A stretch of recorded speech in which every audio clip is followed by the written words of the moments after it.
ကျွန်တော်လမ်းဖြတ်ကူးနေတော့နောက်က9 မီတာလောက်မှရှိတဲ့အဖိုးကြီးကသူ့ဘာသာသူချော်လဲတာဒါကိုကျွန်တော်ကြောက်ဆိုပြီးအတင်းအပြစ်ပုံချတယ်အဲ့ဒီတော့ကအလုပ်လဲပြုတ်ပတ်စံတွေလဲကုန်ပြီးဘာမှမချန်တော့တဲ့အထိအနှိမ့်ဆက်ခံခဲ့ရတာနောက်ဆုံးမှာအဲ့ဒီအဖိုးကြီးရဲ့စိတ်မနှက်တဲ့သားကကျွန်တော်ကိုလက်နဲ့လှုပ်ချန်ပြီးအနားယူအောင်လုပ်ခဲ့တယ်မျိုးလုံးပြန်ဖွင့်လိုက်တော့လမ်းဖြတ်ကူးခဲ့တဲ့အဲ့ဒီနေ့ကိုပြန်ရောက်နေတယ်အဖိုးကြီးကကျွန်တော်ဘေးမှာရက်ပြီးမီးစိမ့်တာနဲ့ခက်စိမ့်စိမ့်ကြည့်နေတယ်ကျွန်း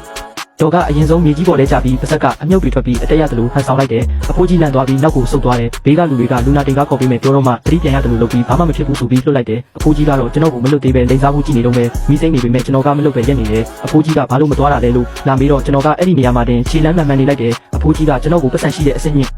အရာရှိမှန်းသိလို့ကွက်ချပြီးလိုက်ဒုက္ခပေးနေတာကိုအရင်ဘဝကအနားမယူခင်လေးတင်ပြီးခဲ့ရတာကျွန်တော်စီမှာပတ်စံမရှိတော့တာနဲ့သူ့သားကိုခိုင်းပြီးကျွန်တော်ကိုအနီအောင်မှတ်ပေးခိုင်းခဲ့တာလေအခုတော့လွတ်အောင်ပြေးဖို့နီးလန်းရှာရမယ်အရင်ဘဝကဒီနာက CCTV ပြက်နေလို့ကျွန်တော်အပြစ်မကင်းတယ်လို့ဖြစ်ခဲ့ရတာအဲ့ဒါနဲ့လမ်းလျှောက်လေးချင်းငန်းလုပ်တဲ့အဖွဲကြီးလာတာကိုစောင့်လိုက်တယ်အဖိုးကြီးကလည်းကျွန်တော်ကိုစောင့်ကြည့်ပြီးမကူသေးဘူးလေးချင်းငန်းလုပ်တဲ့အဖွဲရောက်လာတာနဲ့သူတို့လည်းရောဝင်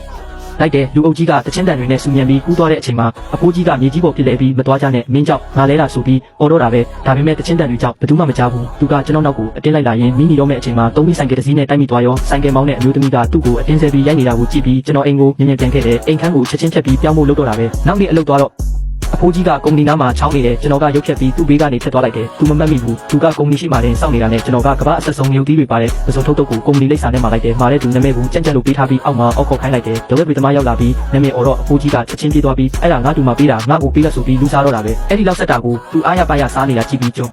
တော်ကြီးနဲ့သွားတယ်နောက်နေ့အလုပ်မှာခွင့်တိုင်ကိုလုပ်နေတော့အဖိုးကြီးကကုမ္ပဏီထဲအတင်းဝင်လာပြီးနာမည်အော်ခေါ်တဲ့အဲ့ကျူကဖုန်းဆက်လာတော့ကျွန်တော်ကမသိဘူးရဲခေါ်လိုက်လို့ပြောလိုက်တယ်အဖိုးကြီးကကျွန်တော်အလုပ်ရှင်ရဲ့ခြေထောက်ကိုဖက်ပြီးငိုယိုပြနေတာအလုပ်ရှင်ကစိတ်ပြက်ပြီးကျွန်တော်ကိုဆင်းရှင်းခိုင်းတယ်မရှင်းနိုင်ရင်အလုပ်ထွက်ရမယ်တဲ့ကျွန်တော်ဆင်းသွားပြီးအဖိုးကြီးကို CCTV အောက်ဆွဲခေါ်သွားတယ်အဖိုးကြီးကမင်းကြောင့်တုံးပြီးတိုက်ခံရတယ်မင်းမာတဲ့အစားတောက်ကြောင့်အခုဘိုက်တွေနာနေပြီဘလို့တာဝန်ယူမလဲလို့မေးတယ်ကျွန်တော်ကမနေ့ကကျွန်တော်အစားတောက်ပြောက်သွားတာခွေးကိုးစားတယ်ထင်နေတာအဖိုးကြီးကိုးစားတာကိုလို့ပြောလိုက်တော့ဘေးကလူတွေဝိုင်းကြည့်ကုန်တယ်အဖိုးကြီးကစကားလမ်းကြောင်းလွှဲပြီးတုံးပြီးတိုက်တာကိုပဲပြောနေတော့တယ်ကျွန်တော်ကအဖိုးကြီးကိုတုံးပြီးတိုက်တာဘယ်သူလဲလို့မေးတယ်သူကမိမတယောက်တဲ့ဘလို့တုံးပြီးလဲမေးတော့သူကဘာဆိုင်လဲတဲ့ကျွန်တော်ကအေးလေမိမတယောက်မောင်းနဲ့တုံးပြီးနဲ့တိုက်မိတာကျွန်တော်နဲ့ဘာဆိုင်လို့လဲလို့ပြန်ပြောလိုက်တော့အဖိုးကြီးဒေါသထွက်ပြီးဘာမှပြန်မပြောနိုင်တော့ဘူး